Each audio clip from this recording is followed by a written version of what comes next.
Live from Seville, this is The Twilight Show with Harry Waters. And you are listening live. Hello, everybody. Good afternoon, good evening, good night, good morning, depending where you might be.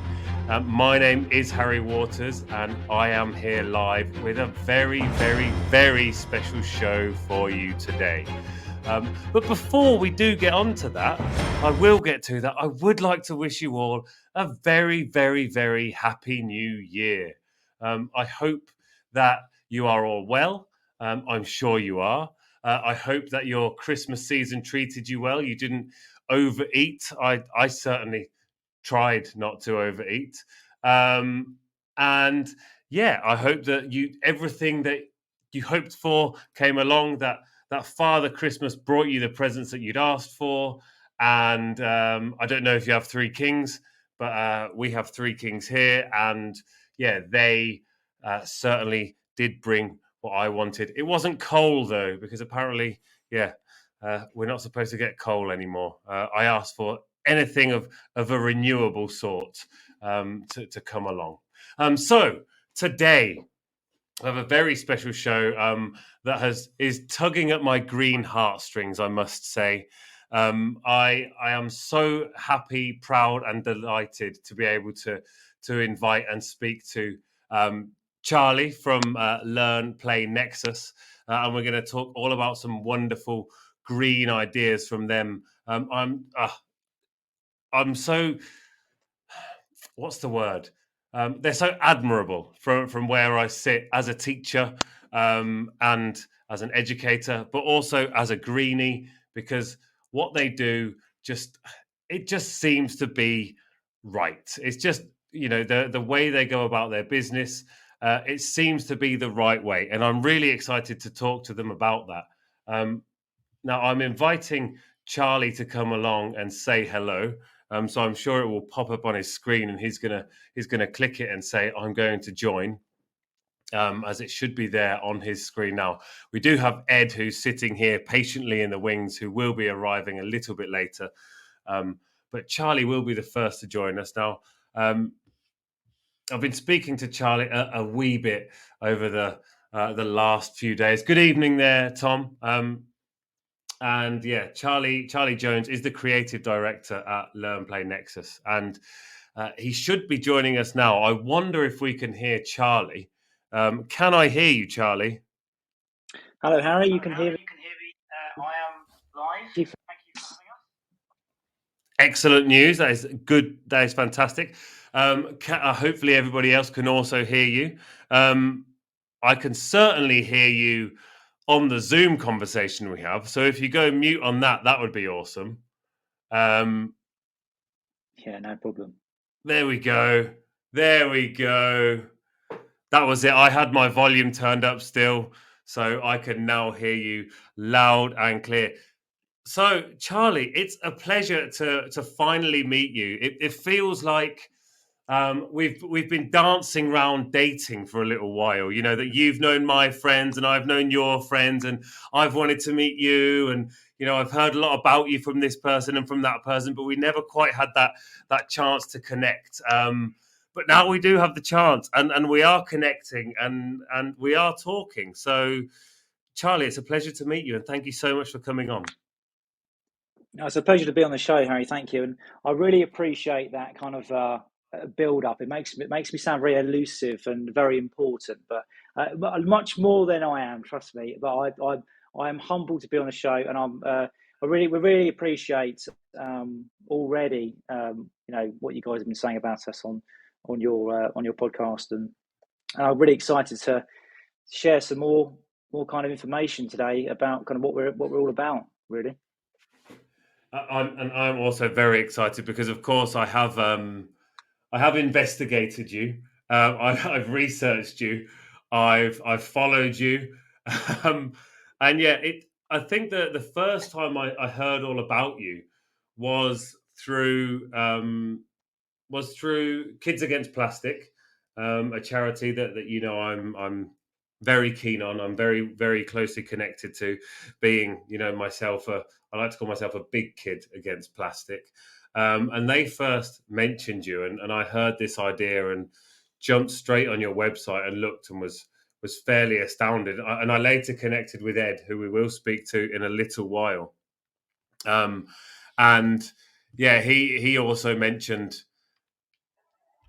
about you guys, and that he'd learned about what you do and how you do it and how it had affected his school. And I was just like, I need to speak to this person. So I think a good place to start would be if you could maybe tell us a little bit about what is Learn Play Nexus, basically. So Learn Play Nexus, that's you are the creative director there, but what is it? Who are you? Well, Learn Play Nexus is an educational supplier. We've been around now for almost 30 years, and what's special about what we're doing is we are actually going into settings, and we have representatives across the UK and Ireland. Is there a sound issue, Harry? Yeah, you need to mute your Zoom. I've tried Sorry, to turn it down in full, but I can't turn it down on full on my phone for some reason. So you need to mute your Zoom there. So let me go on to Zoom, and I will mute this. Okay. And it will be absolutely perfect. I was trying to cover the mic and hold it as far away from the mic as possible, which might be, for those of you who can't see me, which is everybody other than Charlie right now, I was stretched across the room as far as possible to distinguish the fact that there would be no other sound issues. But Charlie has gone in and muted now because for some reason it won't allow me to mute him. If I have to, I will do as Tom says there, and I will just get rid of the Zoom altogether. But I do like to look at Charlie's face as we're talking. I want to see your face, Harry, but I can't seem to unmute myself, unfortunately. Okay, so I'll tell you what we can do is we can just hang up the Zoom and we can just go rogue and we can just listen to each other like true radio veterans. So I'm going to hang up on the Zoom there and we're going to go full on radio. So there we go. Now we're going to remove any issue that we have. The only issue is I can't see your wonderful faces. But let's get back to Learn Play Nexus and who you are and what you are and where you are. Thanks, Harry. And apologies to everybody. I think I'm so now used to using Microsoft Teams at Learn Play Nexus. That's what we use all the time. That I just, when you just bounce from one to the other, and I think I just kind of like rabbit in headlights there. Where is the mute button? But hey, that sound issue's gone now. So back to what we're about. I mean, we're an educational supplier, and we design and introduce unique, innovative resources.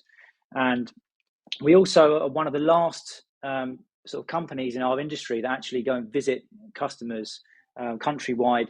And because we have representatives throughout the whole of the UK and Ireland, and we go in and we demonstrate what we produce. Now, it's very hard when you have a new concept or a new product offering for education. Sometimes teachers don't know what they're looking for, what they need until they actually get it in their hands. And we work with educators, and we get their advice and their experience when we develop our products. But for all those other teachers out there that haven't seen that, they really benefit from getting their sort of hands-on and with the demonstrations that we offer. So that's what we're about, and we've been doing that, like I said, for almost 30 years now. And we also trade our products to over 30 countries globally. So there's lots of companies in Europe and elsewhere that are using British designed products designed by us and by English teachers. And we're actually going to go to, for the first time in 3 years because of COVID, we're going to go to the Nuremberg Toy Fair at the beginning of February, which is really exciting. And that's a chance for us to meet new and existing trade customers and find new resources. And that's a really exciting thing for us. So that's kind of what we're about, really.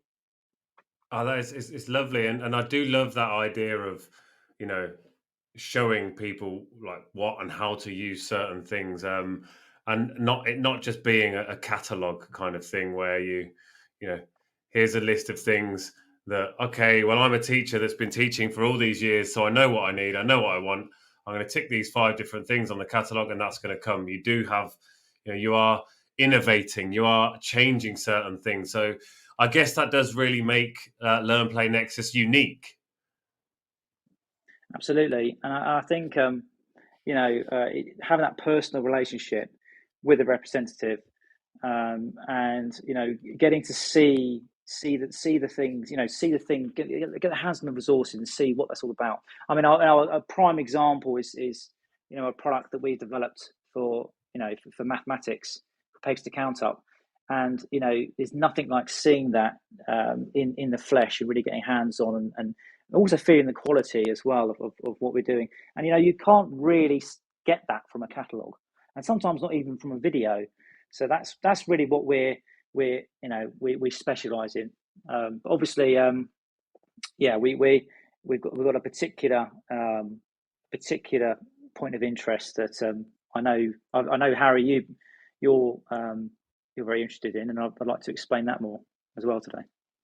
Excellent. There are various things I'm interested in about Learn Play Nexus, I have to be honest. But if we can go to one particular, here we go, sticking point, that would be wonderful. Pun intended. So the way I heard about you, it wasn't through me trawling through various suppliers of certain things. It was through other people, and it was all about the UFill glue sticks. Now, glue sticks have been the bane of my life for many teaching. I'd actually say my entire teaching career for many reasons. One of them being, where are the lids? I don't know where the lids have gone to any of my glue sticks, obviously. But the other one being the obscene amount of waste that comes with it. Now, particularly in a primary setting, when you're using glue sticks, a glue stick could probably last for somewhere between 4 and 7 seconds before it's completely gone and in the bin. And as somebody who is not particularly keen on plastic, and very not keen on waste, it was something that I've always thought, what's going on here? Something needs to be done. So I want to know, like, how did the UFill glue stick come about? How did it come to exist? Well, it's we haven't always had an eco-friendly solution to our glue sticks, and we haven't always had the best glue sticks. Let's be honest. Like I was saying earlier, we've been around for almost 30 years, and we've been providing glue sticks for most of that time. And when we go back to sort of the early stages of our glue sticks, we were just adding to our catalogue of products. Really, we just had off the shelf glue sticks that we went to different suppliers and we tested those glue sticks out. And I think the real key thing here is the percentage of glue solids that are in that glue stick that make it any good, and the formula itself. And of course, we weren't developing our own glue sticks at this point, so we were kind of just stuck with what the industry standard was. And so I think the history of our glue sticks. You've got the quality kind of hurdle to come over, and then you also have obviously the environmental impacts, which I'll go through. But the history of our actual glue sticks. We started with a white glue stick, PVP glue stick, and it was between 18 to 22% glue solids. You hear a lot of teachers that say, "Oh, glue sticks, yeah, but do they actually work? I mean, this glue just comes apart, it puckers the page, and you get lumps and bumps on it." And this is because glue sticks have a lot of water in them. That's how they're made. And when we're talking about 18 to 22% glue solids, well, the rest of that is water, effectively. So when you've got a low percentage of glue solid, you're going to get too much water. That is going to ripple the page, and when it does actually set, that glue isn't going to be very effective. Unfortunately, there is the issue is that there's a lot of business managers in schools are price driven nowadays. Obviously, the costs of everything has gone through the roof, and it's, well, can I get the cheapest glue stick? And the problem with that is you are getting what you pay for. And we were just another one that supplied glue sticks like this for quite a long time. We didn't specialise in glue sticks as such. We specialise in other things, and that was just another thing really that we introduced into our range. It's only really been the last sort of 6 to 7 years that we've actually worked with our own chemist, and we have developed our own range of glue sticks. And so we now have 3 different types of glue sticks. We've got a blue stick, which is fantastic for early years children because they can actually see where they're sticking. It's also very important for children to learn not to use too much glue. This is part of this kind of environmental journey we went on. It's very important to get a blue stick in for early years because we're realizing that children just use too much at an early age. Yeah. Oh, they really do. They really do. I bet you've seen that many times in your line of work, Harry. Oh, so like today, there was an activity that involved gluing, and it's an endless thing of saying to the students, you don't need that much glue. You don't need, and they're putting it on the page, they're putting it on the other thing, they're putting it on the table, they're putting it in their hair, and it's like, you don't need to use that much glue, guys. I need your I need your address of your school, and you need some blue sticks ASAP, so we can help you with that. I can give you that, no worries. Yeah, well, that's what we're going to do for you, because I think what you need is that blue stick. You need to see where they're sticking, and then they're not going to use too much, and then of course it dries clear. But then when you introduce the blue, you lose some glue. That's just how the formula works, obviously. So but our minimum glue solid in our own formulas is 30% glue solid. So that adhesion is very, very strong, and it's very, very good. And then we have our white stick, which is a PVP stick, much like some of the other famous brands out there that you're used to, and that's a 35% glue solid. And then moving on, we have a clear stick, which is our most premium glue stick. It applies. It's got 45% glue solid in it. It applies very smooth on the page. You get very low puckering because there's very low water content. You can stick the heavier items. And the point of what I'm trying to say here is that we've actually become we've really come a long way with our glue sticks. We've learned from the past. We've developed our own formulas. But hey, that's only one part of it, right? The quality of the glue stick. Then the environmental impacts, though, how much waste there is in glue sticks is just astronomical. And this bugged us because we, as a company, we want to be as eco-friendly as possible. And,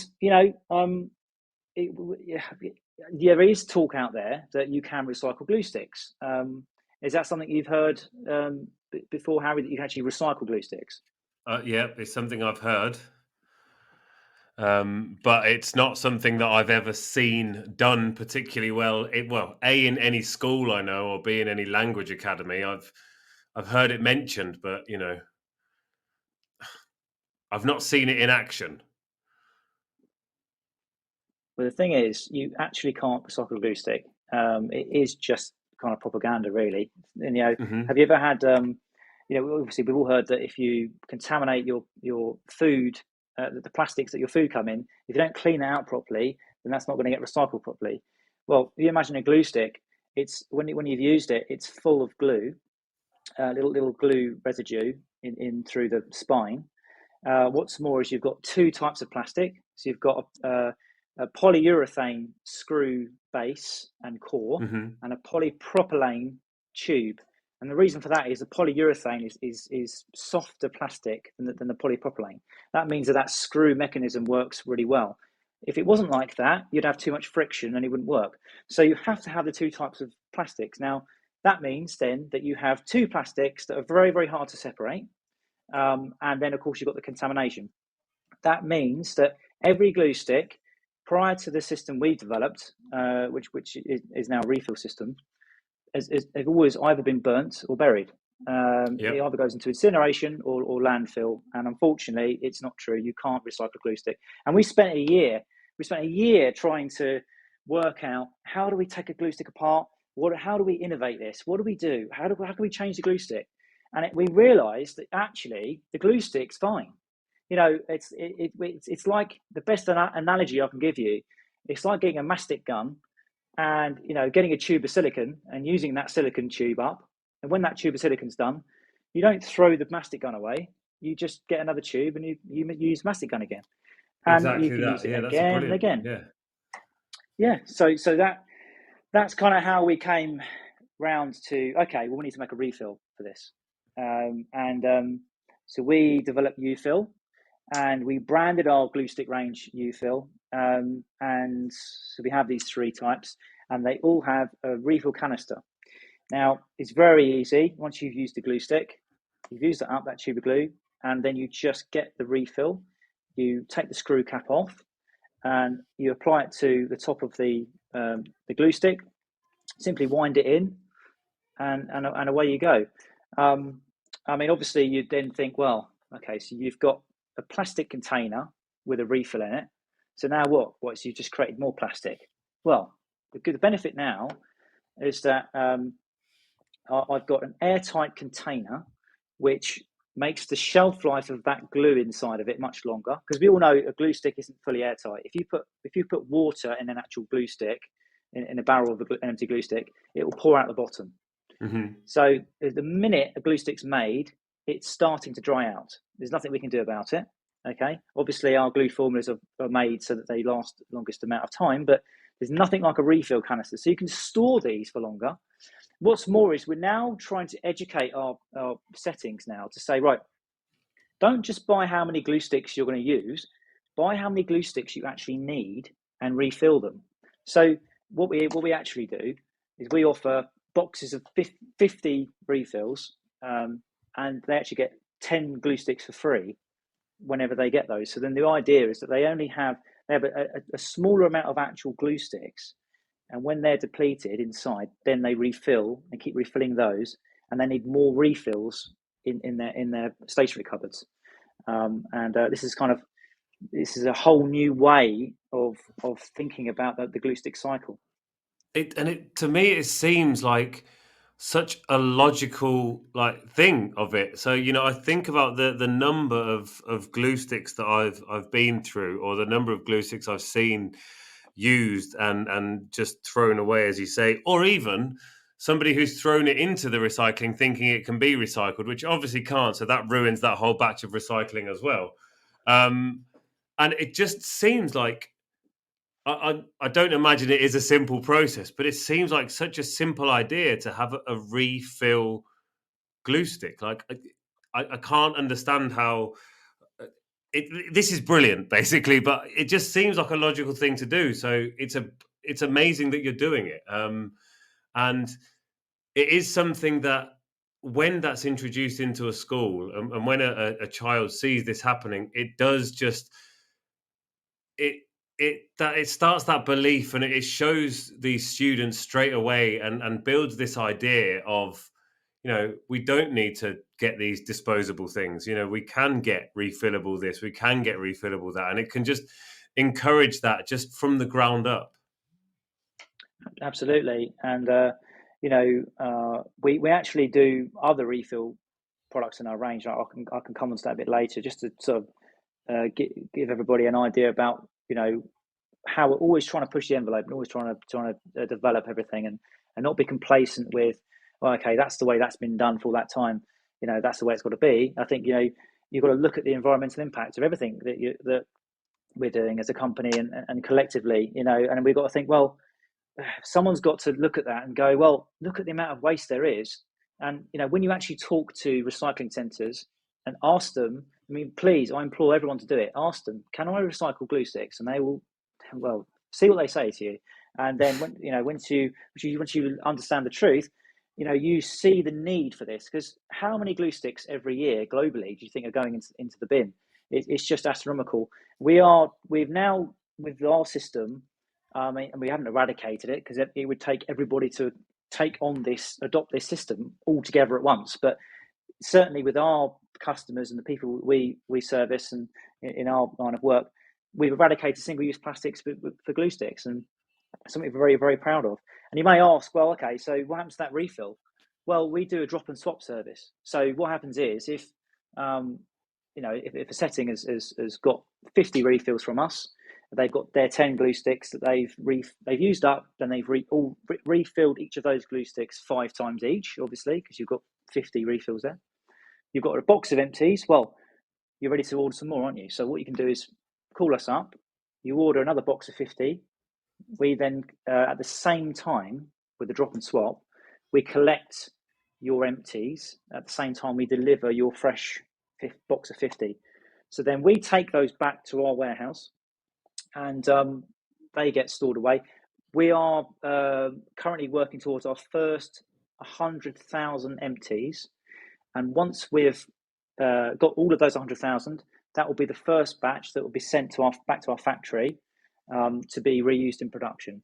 And so that's all that plastic that hasn't been just thrown away, or it's not single use. It's going to be reused in production, and we've over-engineered these canisters so that they can actually survive that journey, and they will be very good to be used over and over again, certainly for a good few number of times.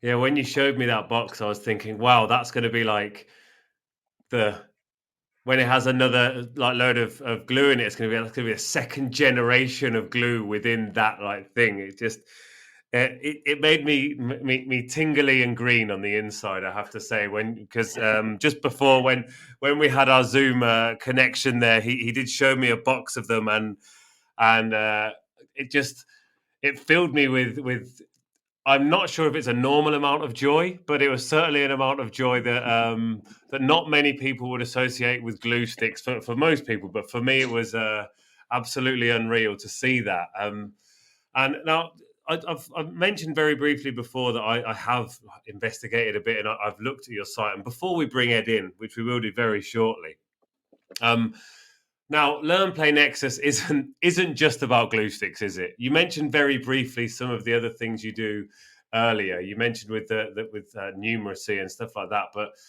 there's an awful lot more to Learn Play Nexus than just refill glue. Let's be very clear from the start out. So, what other sorts of things do you make and do you produce at Learn Play Nexus?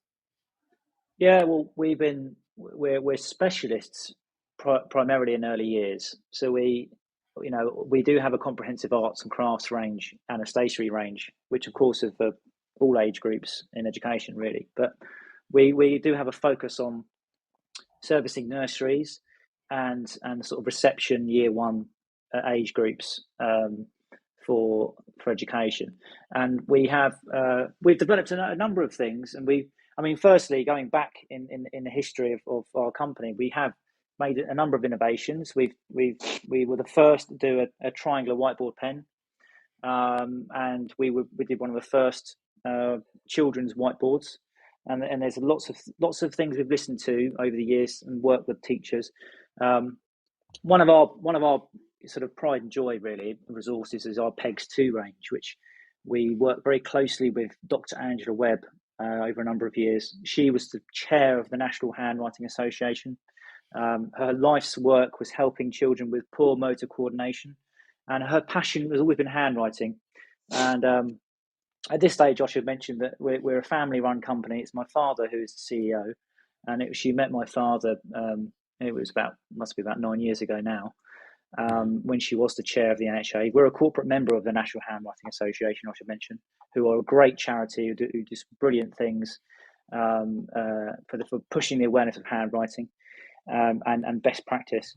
But she developed a concept called Pegs to Paper for literacy, which is all about developing the linguistic skills, the positional language, the posture, the handwriting grip with a specially designed peg that we've done, and we evolved that range into a numeracy range, so it's really effective for teaching maths and sabotaging and colour, number and position. And we also have a whole construction range.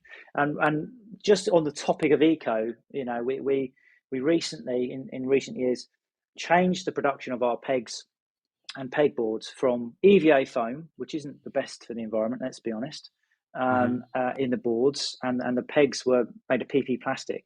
Well, now we've innovated our own material of wood pulp, and this is a 70% wood pulp, which is basically the byproduct of other wooden products that we manufacture in the same factory, and it gets kind of like all put together, and then it binds with 30% resin, and that is a perfect alternative to using plastic and EVA foam. And so we've made that innovation, but we do we do a wide range of resources, and we do outdoor play, and we've got a again, it's always a topic for us, is how do we make this the most environmentally friendly as possible, whilst also keeping the same quality. And we introduced a bike range recently, which you can get spare parts on the wheels, the handlebar grips, everything. So it's a bike for life.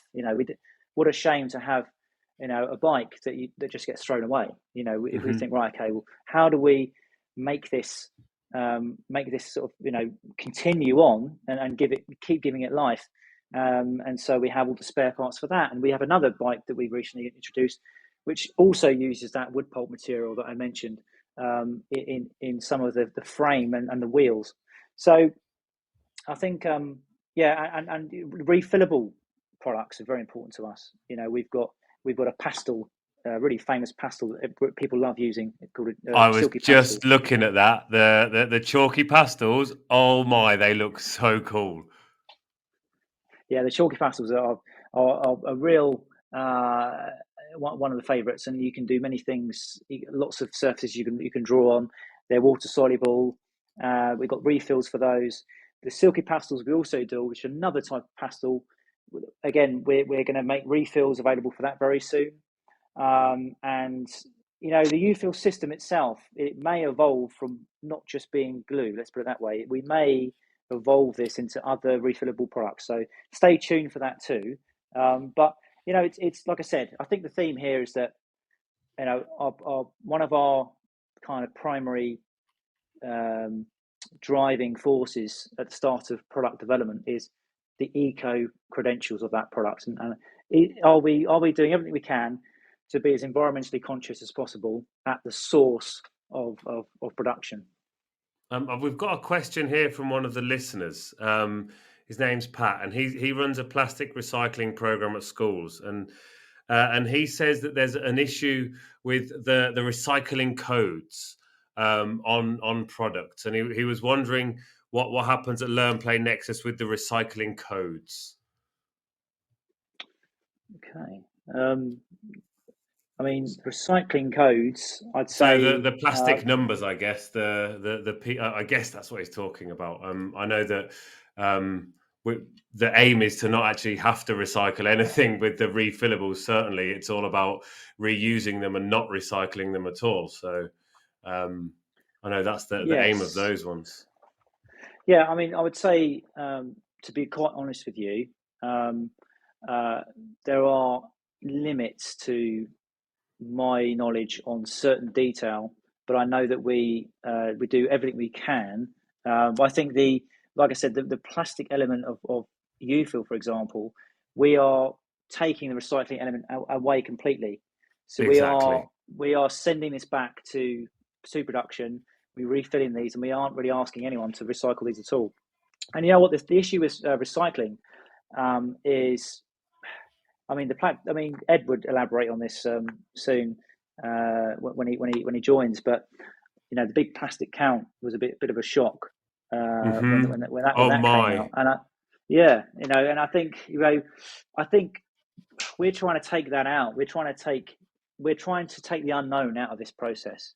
We're trying to manage this from start to finish, so we know where it's come from, where it's going. And we're not asking anyone to put this into recycling at all. Exactly that. It's one of the things I know here in Spain. It's certainly something that people often use in a kind of, they say that, well, I recycle. That's like their kind of answer to, does it matter that I drove 400 meters to school because I recycle? But then a lot of people don't know what they're recycling or how they're recycling. And the whole idea of this, and I absolutely love this with it, is it doesn't mention that. It's reuse, refill, rethink, as opposed to the classic mantra of reduce, reuse, recycle. And that's a mantra I can really get on board with. This the whole rethinking aspect of things, as opposed to going directly to recycling. And that's not to belittle Pat at all in any way. I do think it's important that schools do recycle what they can. I think it is very important that they do. But this wonderful idea of not having to recycle is absolutely brilliant. And I'd say, by the way, again, thank you, Pat, for that question. Sorry I couldn't answer it more. I know that my operations director could probably fill in on a few things there that I couldn't. So I'm sorry I couldn't answer that question. But I do know we are doing everything we can, and I think that But hey, we're a small company, and maybe we don't know the full answers to those questions, and there's ways we can improve. But I think where we're trying to take things into our own hands, like I said, it is important. But onto the refills again, the primary driver is for us to have these back into production. But we do say something else as well, which is important to note, is that if you are thinking about buying a TENS frame, for example, a plastic TENS frame to teach maths in school, if you're looking to buy plastic containers to put paint into, and numerous other different things, just have a good look at this free byproduct that you've got from refilling your glue stick. Now, the best thing for the environment is to send it back to us, because we will make sure it gets refilled and reused.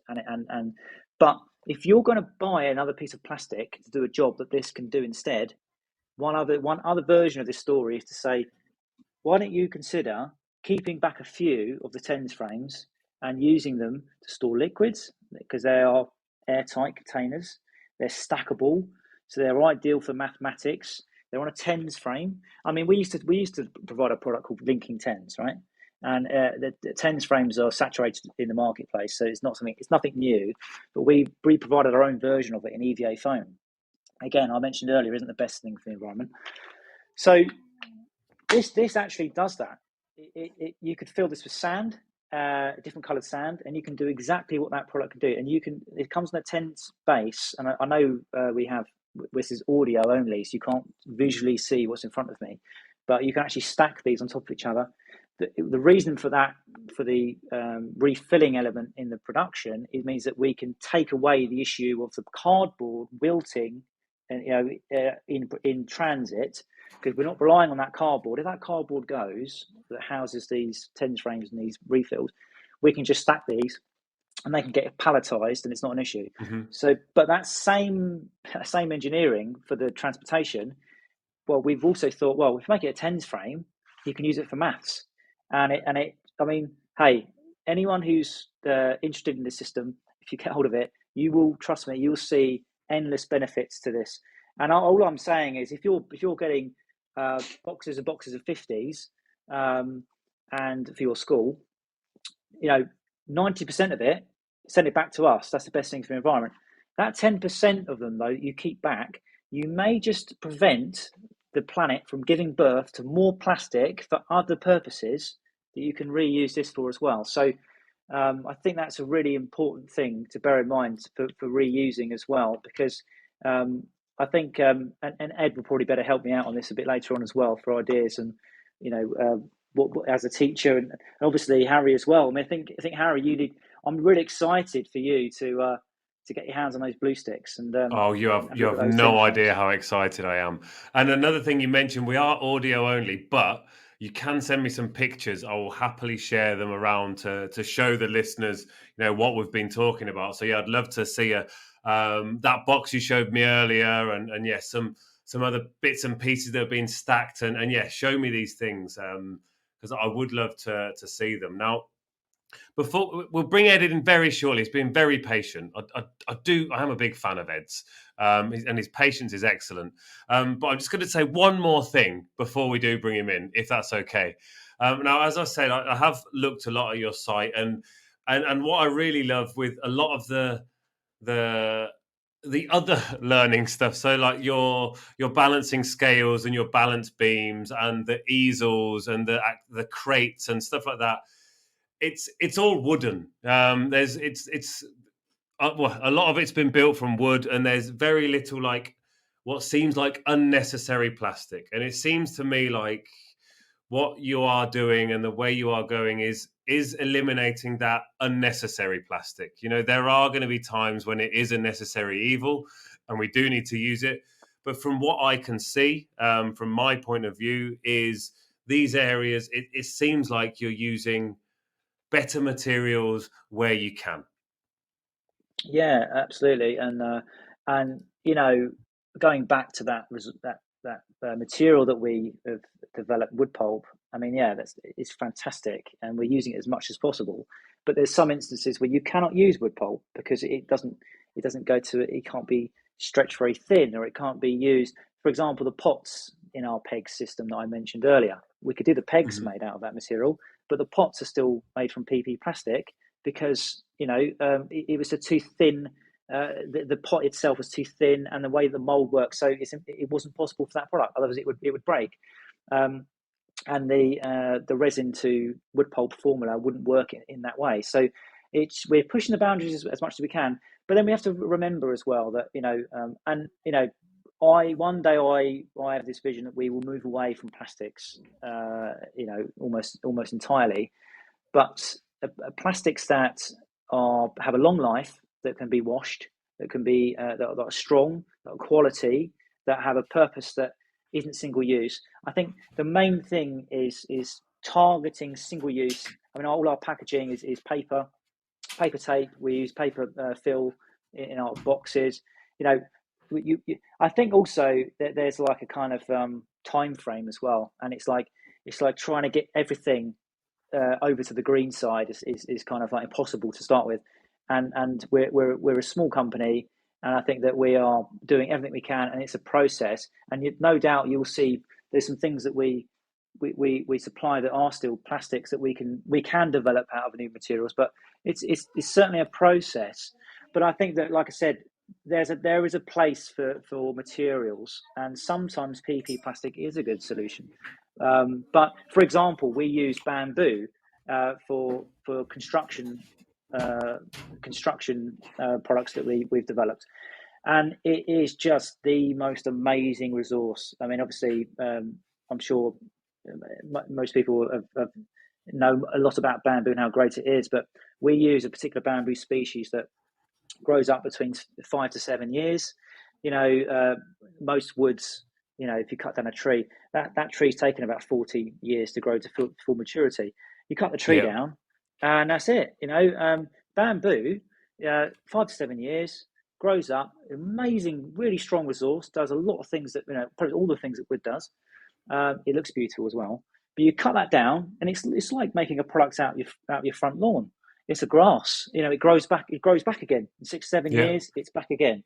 And the forests that we that our product is taking that material from is well managed, and it's been proven that large amounts of bamboo forests are actually having a positive impact on CO2 emissions, because it's absorbing more CO2. So it's a great thing all round, bamboo. We've got a very unique set of stem building blocks that are called bamboo block play, which we've made very, very popular with our customers.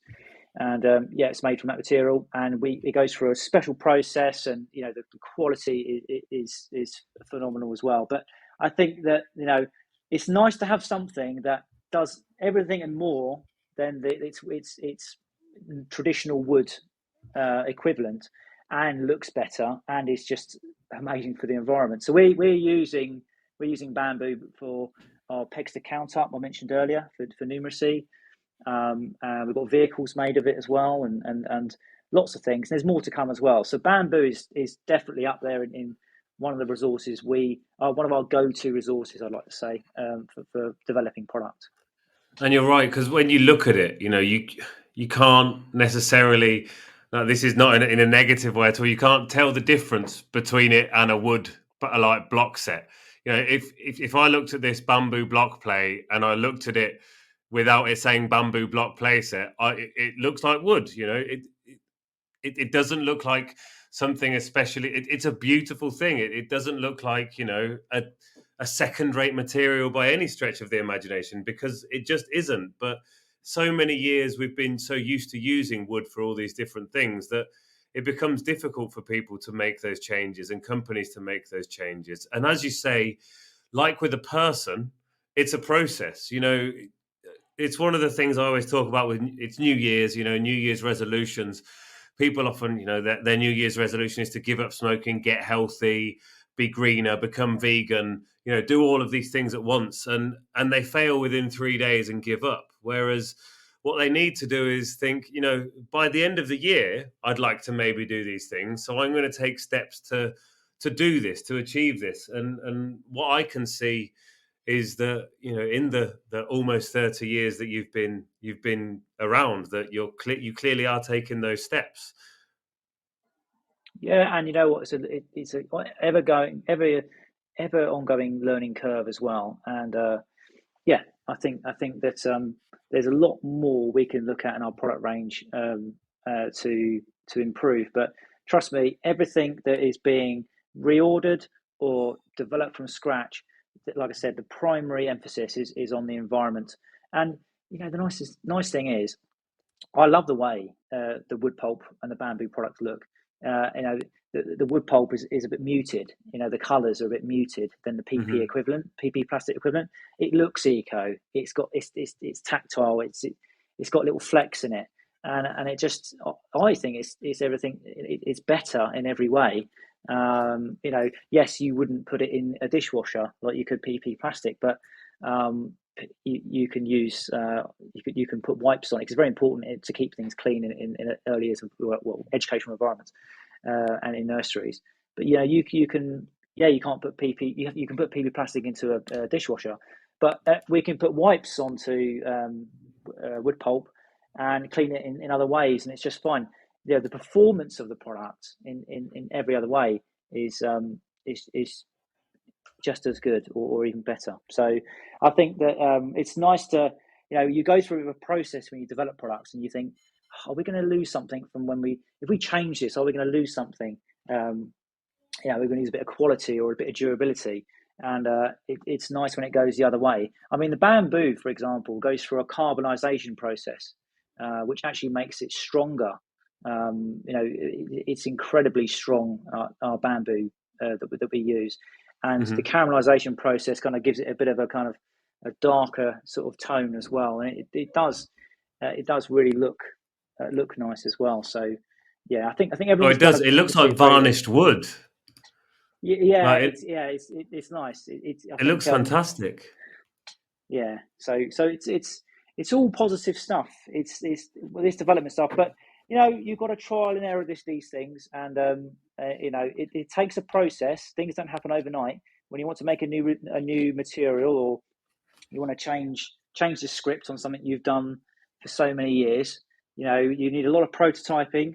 There's a lot goes into this stuff, and you know, hey, we're one of, you know, there's not that many of us British companies that are designing their own early years resources in the way that we're doing, and we're very, very proud of it. And rightly so. Now, I am going to bring in our special guest, Edd Moore, now. He's been sitting, as I say, patiently in the wings. So I did speak to Ed a little while ago. I've been very impressed with his work at his school and his eco-ambassadorial role. And he was the second person that mentioned Learn Play Nexus to me. So, Ed, do you read me? Hello, Harry. How are you? Oh, I'm very well, thanks. I'll tell you what, without the Zoom there, I was a bit nervous that maybe you'd nipped off somewhere, or, you know, you'd gone to do something else, but you hadn't. You were there, which is a great relief to me. So it's a pleasure to have you on again, Ed. Thank you, and thank you so much for your patience. No, thanks for the invite. It's great to be on again, and I've been listening into the chat of between you and Charlie, and yeah, it's really interesting, really good. Now, I'm going to go to you now, if that's okay. So everything that Charlie said, it's wonderful. I'd love to, to listen to all this. But what I want to hear now is from you as an outsider. You're a teacher in a school. So I want to know, how did you hear about Learn Play Nexus, and more importantly, how did you start working together? Well, basically, over the last 2 years, glue sticks have been a huge problem within our school.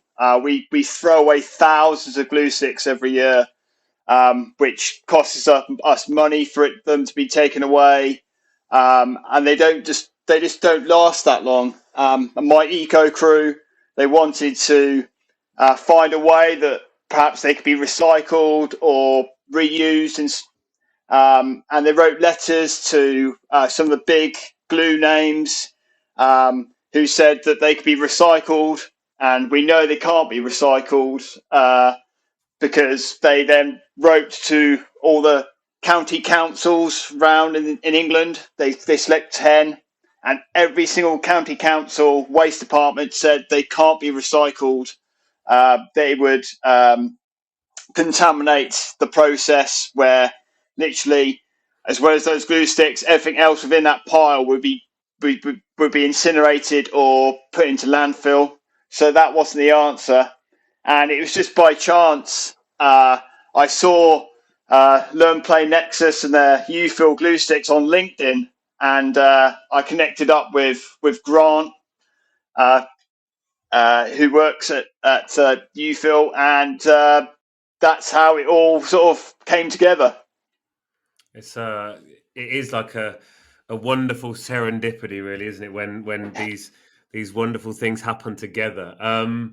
So yeah, could you tell us a bit more about the impact that it has had at your school, the UFill glue stick?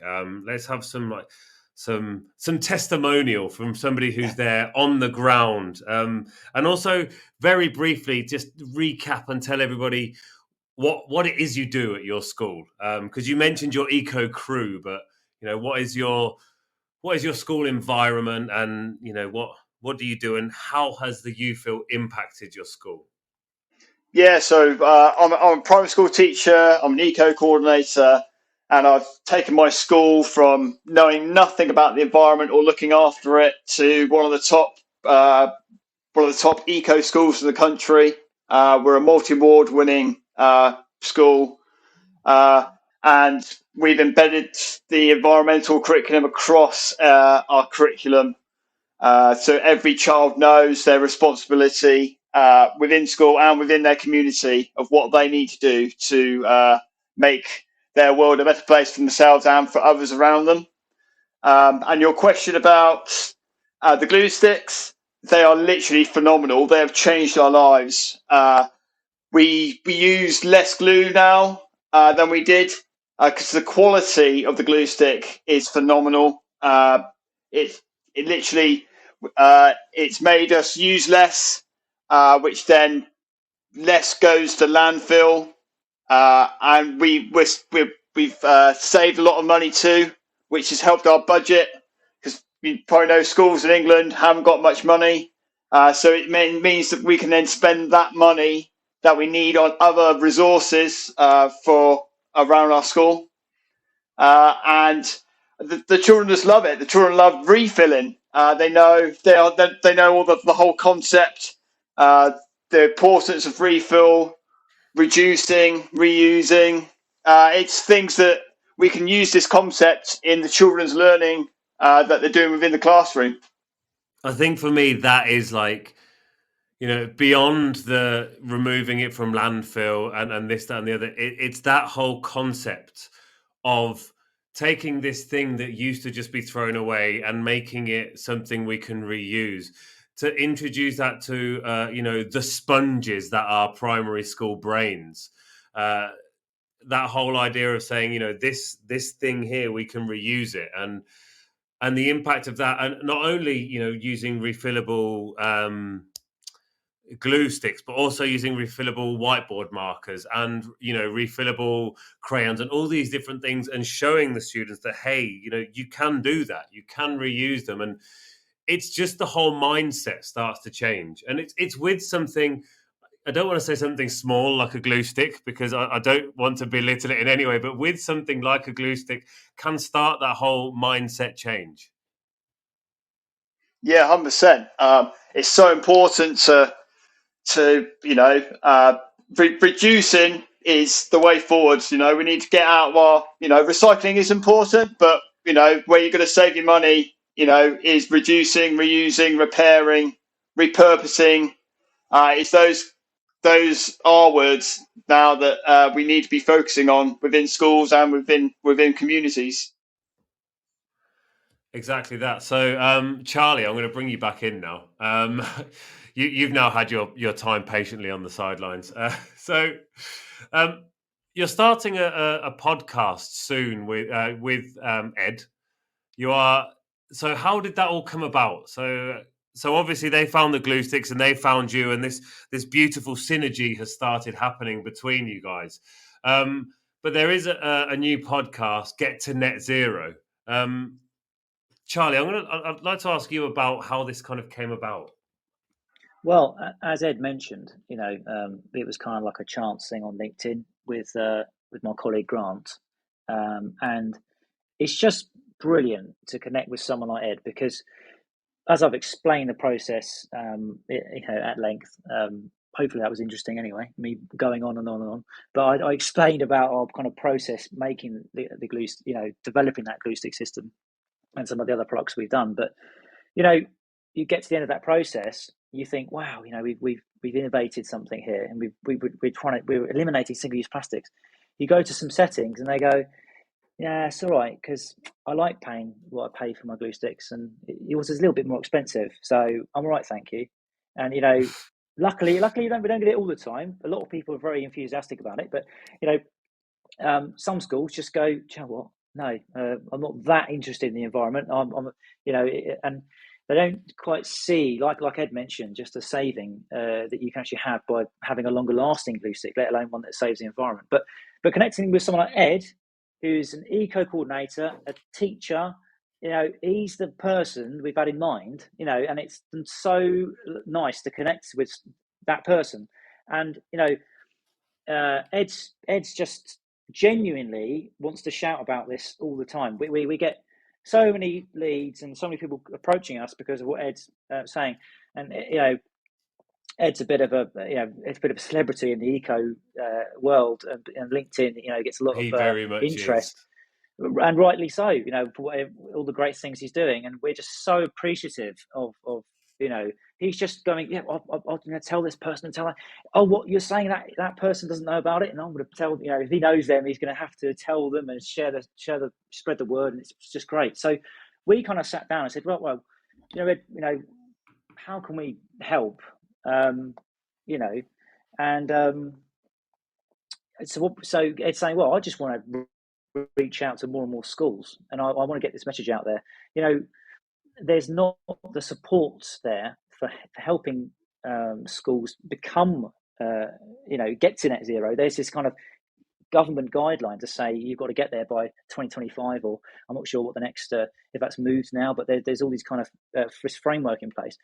But Ed's really passionate about getting his experience out to other schools, and I think that we had a little bit of experience doing some webinar things with our customers, and I said, well, let's get something going on there, like a podcast or webinar type thing, and let's just start sharing the top tips. So we kind of come up with Get to Net Zero with Edd Moore, and we did, didn't we, Ed? We did do our very first one in November, and it was a little bit of a technical issue, but which we've overcome now.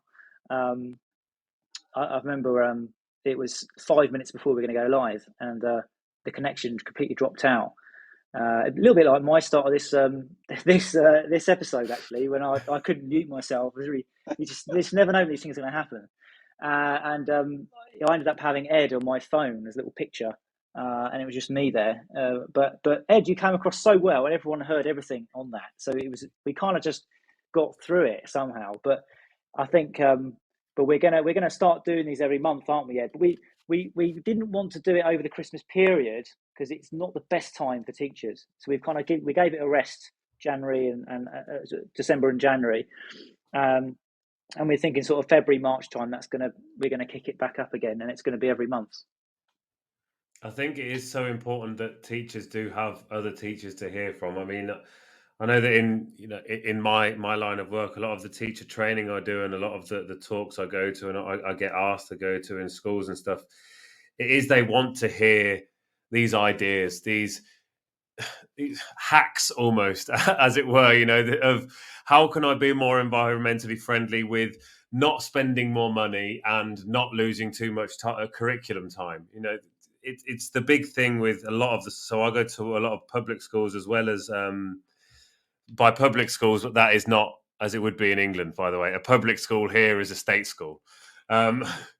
Confusing one, that. So I go into a lot of these state schools and we introduce these ideas, but it isn't only in the idea of in the English language class, it's in every class and how these ideas can be brought about and to not take too much time away from the curriculum, because as teachers, we all know as humans, really, what we don't have a lot of is time, like spare time, especially. So when you come to, when I go to a lot of schools, to a lot of teachers, and I say, hey, here are some ideas to be a bit greener, and their instant thought is, well, I've got exams to do, I've got this to do, I've got that to do. So having a podcast with these ideas from, and I'm going to say it, Ed, from an expert like Ed, it can only be helpful.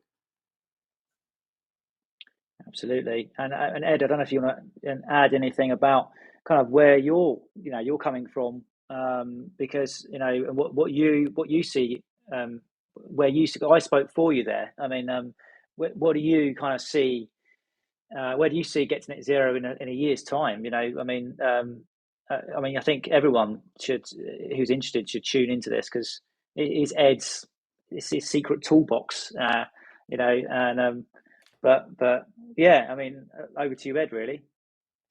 Well, cheers, Charlie.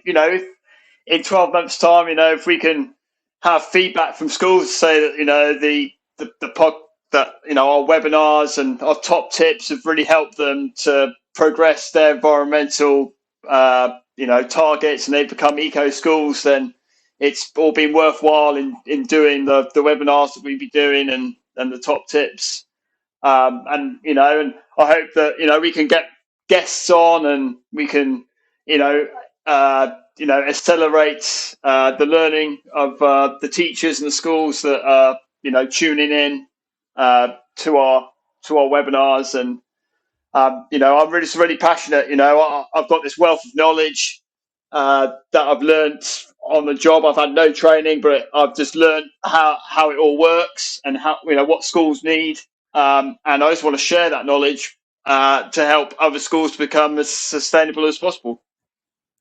I love that idea. So as you mentioned, the secret toolbox, as it were, there, Charlie. It's a lovely phrase, because there are a lot of people out there and a lot of educators and so on that, while we're in our classrooms and stuff, we're free with all of our knowledge, with everything. But there are some things that we do want to kind of keep to ourselves. But this idea of, when it comes to sustainability and net zero and that kind of thing, and eco champions, I've never met one who doesn't want to share these ideas with others, because the end goal isn't to have your school as the greenest school in the world. The end goal is to have as many other schools as you can find to be as green as yours. And I imagine that's another motivation behind this podcast. Yeah, 100%, Harry. The more eco schools we can get, the better. Perhaps we could even get those schools that have become eco schools through our webinars to come on our show and share their sort of stories. And yeah, it's all about a domino effect. It's all about getting as many schools as possible to become environmental schools. It's not about a personal thing of seeing how many awards we can get or how many, how much better we can get. It's all about spreading the word and getting as many environmental schools, as many children, young people involved in environmental campaigns as we can. And I do also love that idea when you do have a number of schools in like a district in an area, and there is that not necessarily competitive nature, but there is the kind of keeping up with the Joneses thing there. Not to use a pun on the name there, sorry, Charlie. But yeah, when you see another school in your area has become an eco school, and you think, hang on a minute, maybe if they're doing it, we also kind of should be doing that as well. Yeah, definitely. And I've seen it firsthand. We became, in our area, we became the first eco school, and then suddenly a load of schools started knocking on our door, sort of saying, well, what are you doing differently that we're not doing? And come and have a look, see what you're doing. And then suddenly, that whole domino effect, school after school after school within the area just started to, become environmentally friendly. And then they started getting in contact, and I started mentoring them and helping them to get better at what they were doing. And then they were sending out the messages far and wide. And that's what we want to do. I think something that I'd really like to stress to our listeners today as well, and like to really emphasize this, that you are working in a primary school. You're working with very young children. These are ideas that often when people approach me, they're like, oh, but can you really do these things with very young children? And I often use you as an example, because absolutely, and I say that this is the place where we should be doing it. We don't need to go in there with the doom and gloom and the awful prospects and so on and so forth. We need to go in there with the how can we be greener? What more can we do from our standpoint? And if we are molding these young minds to think that way, then that can only be a good thing for the future. Oh, 100%. The young children are so passionate. I see it firsthand every day. Think that 5-year-olds can talk about the climate change. They know what they need to be doing, what their purpose is, what their parents need to be doing. They're badgering them to reduce and get on their bikes and improve their well-being and their environment within their homes. And I think that's really important. It's one thing teaching it within the school, but then you want it to then get out there into the community and spread. And at first hand, just this week we've been doing a big topic about the oceans in my class, and to think that my class, they're 5 and 6 years old and they can talk about climate change. They in their own little terms, they know what they're so passionate, and they're out there with their litter pickers picking up litter in their villages and their towns, countryside, on the beaches. It's phenomenal that they have this great passion at such a young age. It is fantastic, and I often go down this litter picking alley.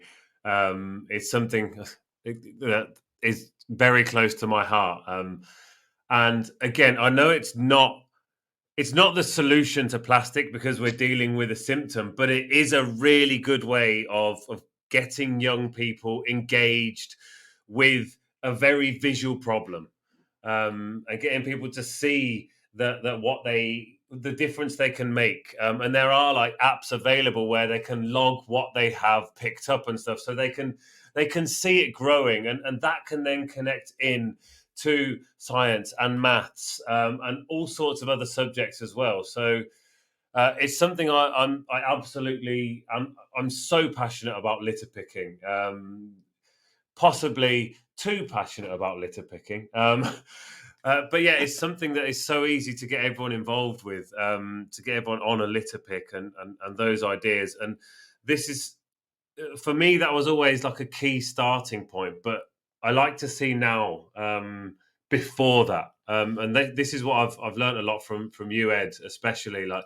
that it are the things before the litter picking. Yes, litter picking's great, and it does clear up these issues, but we can go so much further before that with our students. And now whenever I go on a litter pick, I always talk about the life cycle of a plastic bottle or something like that. So it does raise that awareness of not only before they've picked it up, but also where it would go afterwards, and all of these different ideas. And when we come back to, I'm going to come back to the U-fill glue sticks. It's not something that they'll ever find on a litter pick, because it isn't something that ever needs to be thrown out. So we can teach about this reusing before we have to go out and do the litter picking. Yeah, definitely. It's going out and reusing the glue sticks for one. So important. You won't find a glue stick anywhere on a beach or anything like that. And to think that those the plastic containers that the refills come in, can be used in so many different ways. You can use them as, I've used them as like music shakers. You can put paint in them.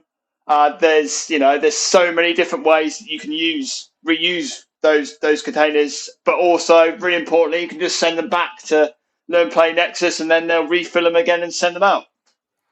So I'm going to jump back over to Charlie again now, and I'm going to ask. So, other than the glue sticks, I know we've mentioned very briefly some of the other eco-friendly innovations like the wood pulp and stuff. But are there any others you'd like to mention? Any other refillables that are available, or anything else on there that's particularly eco-friendly? Yeah, I'm going to ask you, what are your top 5? I love asking people for lists of top 5s. I don't know why. It's just I love lists. Yeah, well, obviously, top of the leaderboard, definitely U-fill for what we've done. I think definitely check out our chalky pastels, as you mentioned before, because they have refills within that product. We have our refillable handwriting pens, our eco writers. So you simply just refill the cartridges, and then we also have our grippies. They weren't refillable, and they are now refillable. So handwriting pens are a big one. I'll tell you what's going to be a game changer is when we do it to our whiteboard pens, and we are working on that at the moment. Whiteboard pens, again, let's be honest, we are supplying whiteboard pens, but we know that it's an issue. For the environment, we have to make that refillable, because at the moment they aren't refillable, and so there you go. We're contributing to the issue, but that is going to be in the pipeline very, very soon, and we're working with that in production at the moment, and that's going to be such a game changer. I think I would put the bamboo block play up there with that as well, because it's like you're reusing that grass plant. I want to bring that back to that again, because I think it's just an amazing thing that natural resource is just kind of being replenished inside of itself. And so that is in itself reusable. So they're my kind of the ones that scream out to me. But yeah, no, please do check us out, and look at all the other things that we're doing. But yeah, I think, and again, like I mentioned before, just stay tuned. It's not not this year, but I think maybe the following year there could be some additions to the U-fill range aside from glue. Stay tuned. Stay tuned. Oh, you're teasing us now, Charlie. That's just cruel. That's awesome. Yeah, I'll obviously put the website will be in the description below. So anybody who wants to go check it out, please do go and have a look. It's for a person like myself, it's a bit of a dream to just sit here and flick through. It's a bit like, do you remember when you were a kid? I know it was a long time ago for me, but I used to go to my nan's house and flick through the Argos catalogue. And I'd sit there and I'd go through, like, looking at all the different toys that I would never get. Well, for me, I'm just sitting here looking through this thinking, I want that, I want that, I want that, I want that, because it looks really lovely. think the important thing as well to stress is that just remember, it's very hard to understand sometimes what a product can do for your educational environment, and we do free demonstrations. So just and if you're in the UK or Ireland, I know we've got listeners to this radio station far and wide, but if you are in those areas, then chances are we have a representative not far away from you, and it's a free demonstration if you want anything to actually be seen in the flesh as well. It's good to mention that. Absolutely, it really is, because certainly it's nice to see a lot of these things in action. And I'm guessing if there is somebody from further abroad, because as you mentioned, you do supply to other places, there would be a way of them to speak to you via Teams or Zoom, or you'd be able to demonstrate the things in that respect. For anybody who's listening from further afar, which other? So you mentioned you did supply to other countries as well. Yeah. Do you know which ones they are? Because I'm about to open my basket. Well, I mean, so it's really interesting actually when you talk about Henkel developing the glue stick in 1969, and they have lots of other big brands out there of glue sticks as well. They're kind of like Germany are the kind of like the leading ones for the early innovations, but actually a lot of educational suppliers are now in Germany are sourcing their glue through us. So we actually do our own. We brand their glue sticks with the chemist and the factory we use, and we supply them. We supply the Germans their glue sticks in a lot of cases, which we're quite proud of. And we've recently got a Swiss company, because UFill is quite an early concept, and as I mentioned earlier, we haven't been able to visit our trade show in Germany that we do annually until actually we'll be there at the beginning of February. But we do have the first company who are going to rebrand UFill with a co-brand, I should say, UFill with their logo underneath, and they'll be the exclusive distributor for Switzerland. But as I mentioned before, the glue sticks in their prior form, before we had the UFill system, we've been supplying to many countries. So lots of German companies. We have a Dutch partner that we work with, and actually they're going to be doing a lot with UFill this year as well.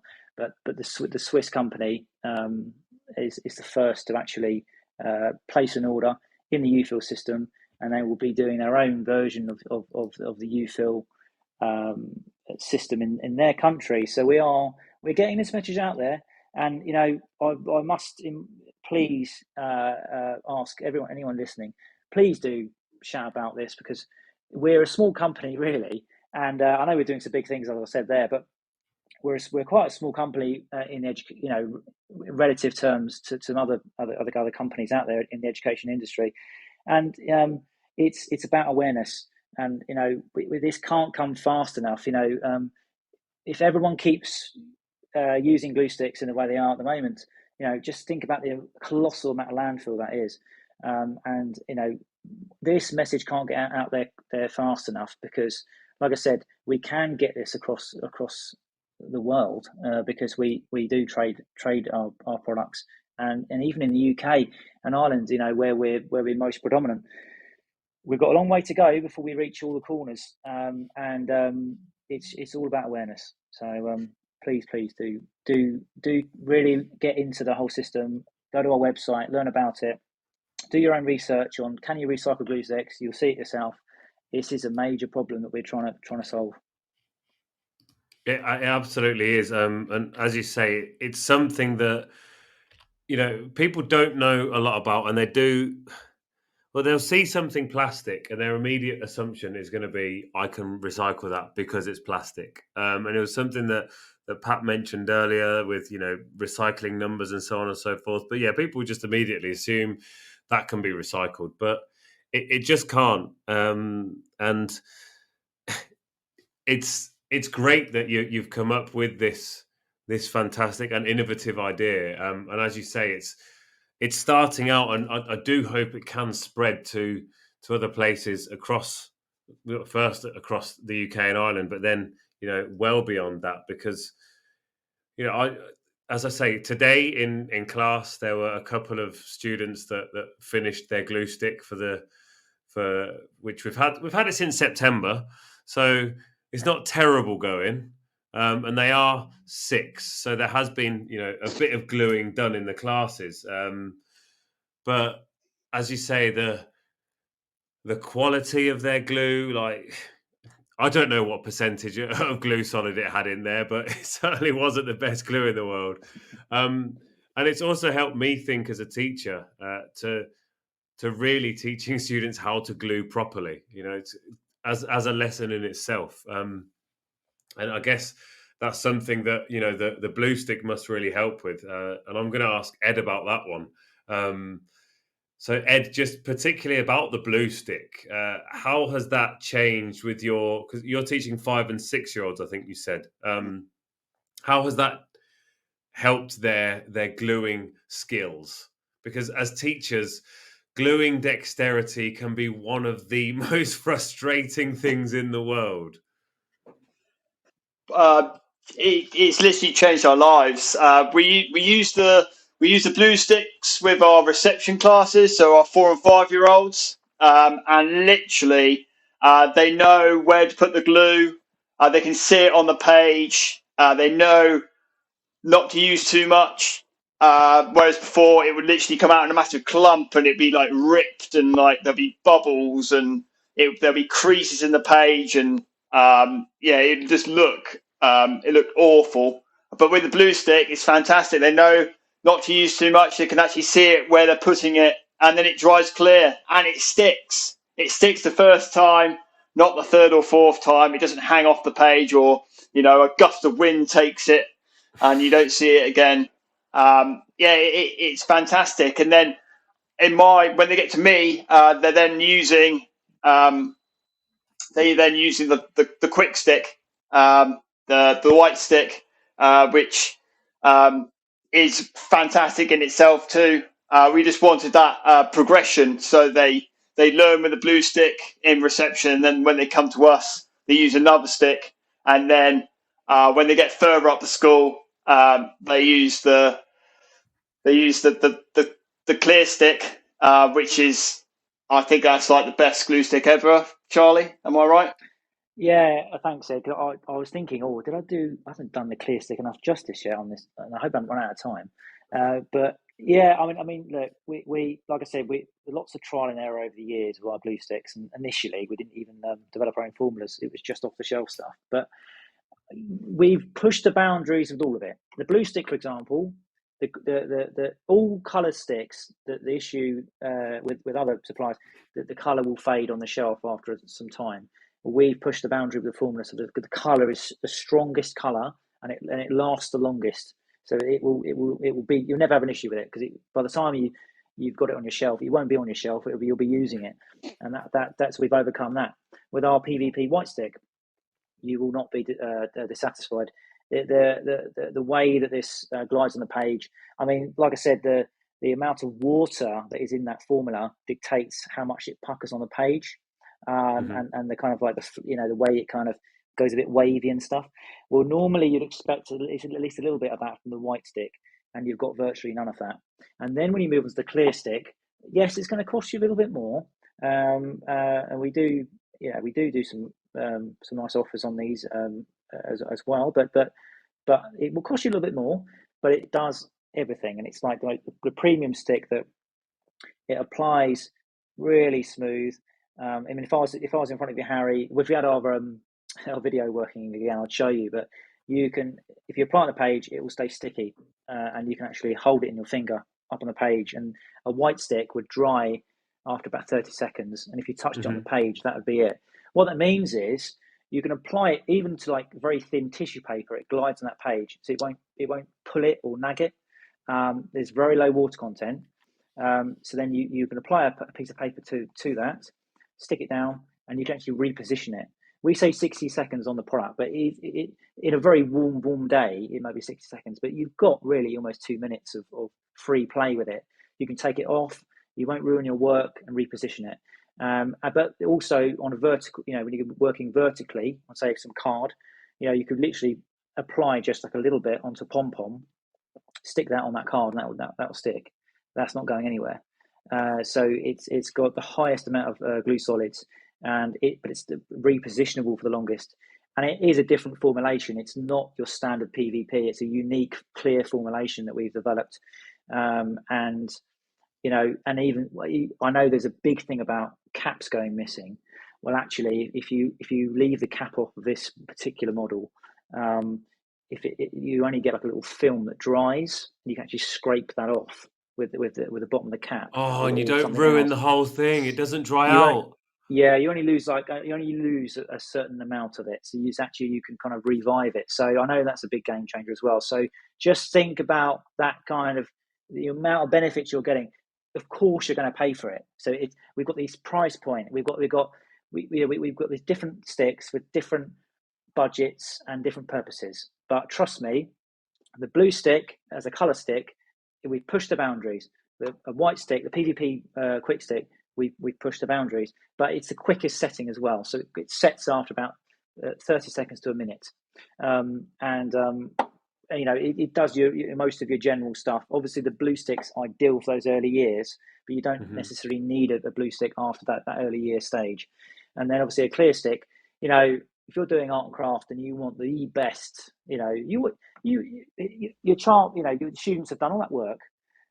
Imagine them sticking something down, and they've gone through all the effort of making a beautiful piece of artwork, and they stuck it their books, and then it's got little, it hasn't stuck properly, or it's got little wavy bits in it, or it's got little lumpy bits underneath the page, or it falls out for 30 seconds later. Yeah, exactly. So trust us. We've done our field research. We've had our blunders in the past. We've learnt. We've got our own chemist. The quality's second to none, and it's the only reusable solution in the world. We believe. We looked around. There's no one else doing it. No one does our drop and swap service like we do, and it's completely free. And you just need to buy some more refills when you've depleted your box of 50 refills, or however many you've got you want to reorder, and that's away you go. It's one journey in the van, so it's better for the environment. It picks up and drops off at the same time. We've kind of just covered all the bases, really. And you won't be dissatisfied with the quality. Don't take my word for it. We've got Edd, who, our relationship with Edd is genuine. Edd's not there, just because we begged him. Edd, we're on. I like to think we're on the same wavelength for this stuff anyway. Yeah, definitely, Charlie. We've got the same sort of morals, and we've got the same beliefs, and we want to do this. We want the same sort of things for the schools and for the children across the UK, but across the world as well. So I think what I'm doing and what you're doing connects so well together that it makes such a beautiful partnership. They stick together beautifully, eh? They stick together. I just thought I'd try and get Harry, another glue pun in there tonight. Your puns have been amazing. You see, as a father, that is my job to come up with as many puns and dad jokes as possible. So we are running very short on time. We've got a couple of minutes left. So I want to first of all thank you both for coming on, of course. I want to thank Edd for all of the work he's doing in general, and I also want to thank him for all the things he puts up on LinkedIn for me to read and enjoy and share and share with my students. He's really helped me out with that. That's for sure. There's a lot on there. And I want to thank you especially, Charlie, for coming on, but for your honesty and your frankness with everything. You haven't just come on and said, we are the answer. We are saving the planet on our own. You've come on and you've said, we've made mistakes. There are still things we need to change. There are things we need to work on. And I really appreciate that honesty, that it hasn't just been we're going to save the planet because we created you, Phil. The idea is we're trying to save the planet, and we've started with you, Phil. Yeah, absolutely. and we do have a long way to go. But if everyone could at least adopt this system, I think we would have achieved something. Well, as a starting point, I think in trying to make classrooms greener. How about that one? Exactly that. And that's exactly what we're trying to do. And yeah, as I mentioned before, it's so important to have forward-thinking companies like yourself who are there and making that effort to be greener and to make our classrooms greener, to help our green teachers like Ed, and I'm sure so many other of our listeners out there, to be able to use these materials, these adhesives, this stationery, the stuff that we use for our literacy and handwriting, our numeracy, all of this stuff that is out there to help make that difference. Yeah, well, I'll tell you, having a platform like this is fantastic. So I really want to thank you, Harry, for. I mean, yeah, it's lovely to actually been kind of listening to your episode before with Ed. It was like, well, let's get Learn Play Nexus on, and it was like an invitation. So that was lovely, and it's been a great platform, and just really excited to hear any feedback that anyone has, and please everybody, yeah, and our next webinar with Get to Net Zero, stay tuned. We're going to have on our website, you can find the Get to Net Zero with Edd Moore page on our site. There's a number of places you can find that link on our web page. If you can't find it, just email us and we'll send you all the information. But very soon we'll have an upcoming registration date that you can register to. That'll be up there very soon. And then once you're registered, you'll get a countdown, and then you can join in. We do top tips. I do a PDF of Ed's top tips from every webinar. So we've got those top tips from the last one, which is about waste management. So Ed's top tips. You can go to our website, download that, and there's more information there too. And that's going to grow and grow. And we've got high hopes for it. I think it's a really hopefully going to be an effective way to share that message and to help eco coordinators, really. I have shared the link in the chat here. I'll also put it in the description box. And I have to say, I do agree with his number one tip of writing to organizations. And that's another way of improving our literacy at the same time and improving our handwriting by writing to organizations. So that's just to show you how easy it is to jump on there and download that PDF just like that. It will be in the description box. So thanks again, Charlie. It's been wonderful having you on. Ed, thank you so much for coming on again. It's always a pleasure, and I can't wait to tune in to Get to Net Zero. Cheers, Harry. Great to be on. Great to speak to you again. Thanks, Harry. Thanks so much. Cool. And thanks, for Ed. everybody... Oh, there we go. Thanks, everybody. That's where we needed the Zoom bit so we could all agree that was the final goodbye part. That's the awkward part of it there, because I just don't want to say goodbye. It's been so lovely to have you both on. An absolute pleasure. I can't wait to stay in touch with you and continue to follow you on this wonderful journey. Thanks to everyone for listening. I'll be back next week, but you have been listening to the Twilight Show with Learn Play Nexus. It's been a pleasure, and I'll see you all soon.